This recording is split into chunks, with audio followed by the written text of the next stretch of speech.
गए या नहीं भटके, ये तो एक बहस का मुद्दा है कि हम लोगों का, लेकिन इतना जरूर है कि आयुर्वेदा ने या जो भी हमारी ट्रेडिशनल मेडिसिन है, जिसको हम लोग ट्रेडिशनल मेडिसिन कहते हैं, उसने कहीं ना कहीं अपनी चमक को कहीं ना कहीं खोया है।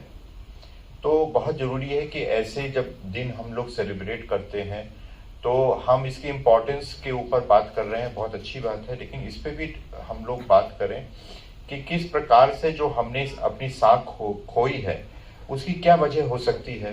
क्यों हम लोग अपने जो आम जनमानस है उसके जो भी उसकी जो थिंकिंग है, जो उसकी रिक्वायरमेंट है, वो कहाँ हम कैसे पूरा कर सकते हैं या नहीं कर सकते, तो क्यों नहीं कर पा रहे हैं, उस चीज पे भी विचार करने की बहुत ज्यादा आवश्यकता है। तो मुझे लगता है कि हमारे यहाँ का जो आयुष डिपार्टमेंट है उसको इस पे भी मल्टी स्पेशलिटी के लोगों को, जिसमें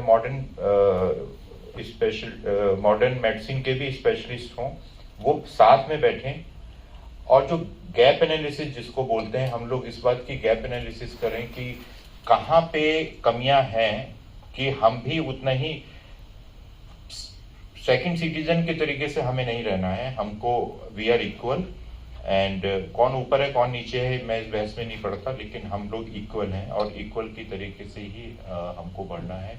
मेरी मन की बात डॉक्टर मनीषा ने पहले बोल दिया कि यहाँ पे एक हर्बल गार्डन होना चाहिए।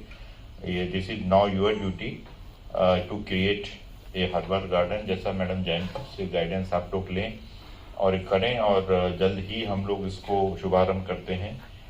वो एक हमारे पास एक बहुत ही अच्छी एक शुरुआत होगी और हमको दूसरे हॉस्पिटल से या एम्स से अलग बनाएगी। तो ये एक नेसेसिटी है, उसको हम लोग करें। एक छोटी सी बात मैं ये भी कहना चाहूँगा कि रिसर्च होना चाहिए ऑब्जेक्टिव पैरामीटर्स के ऊपर बेस होके, कि इन्फ्लेमेशन यदि आयुर्वेदिक मेडिसिन हम लेते हैं या कोई भी ट्रेडिशनल मेडिसिन को हम लोग, चाहे वो योगा हो या कुछ हो, तो किस प्रकार से जो हमारे बॉडी के बायोमार्कर्स हैं या जीनोमिक फैक्टर्स हैं, उनको किस तरीके से वो ऑल्टर करता है। जब हम ये सिद्ध करेंगे और ये हम जनता को बताएंगे तो विश्वास कहीं ना कहीं ज्यादा आएगा, रादर देन ट्रेडिशंस की बात करने के अलावा हमको प्रूफ भी जनरेट करना जरूरी है। आप लोग आर्थराइटिस से संबंधित मेरे ख्याल से 8 साल पहले एक मैंने पीएचडी कराई थी, जिसमें हम लोगों ने द इफेक्ट ऑफ योग का आर्थराइटिस पे, ऑस्टियोआर्थराइटिस पे इफेक्ट देखा था।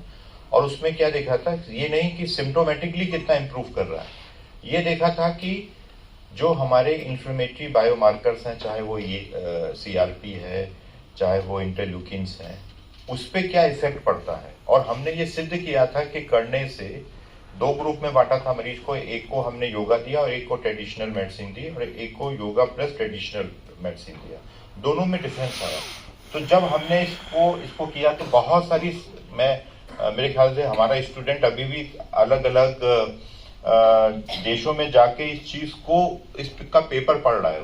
तो documentation, scientific documentation should be the priority as far as AYUSH is concern. And आप लोग जो ट्रांसलेशनल रिसर्च कर रहे हैं, आप लोग जो मॉडर्न प्रैक्टिशनर्स के साथ मिलके जो कर रहे हैं, इसको और ज्यादा पुश करने की जरूरत है। और हम आपको अश्योर करते हैं कि एम्स भोपाल एडमिनिस्ट्रेशन आपके इस हर प्रयास में आपके साथ खड़ा हुआ है, और आप लोग सभी लोग यहाँ आए इसके लिए बहुत बहुत धन्यवाद। आज के कार्यक्रम की सफलता के लिए मैं शुभकामनाएं देता हूँ। Thank you.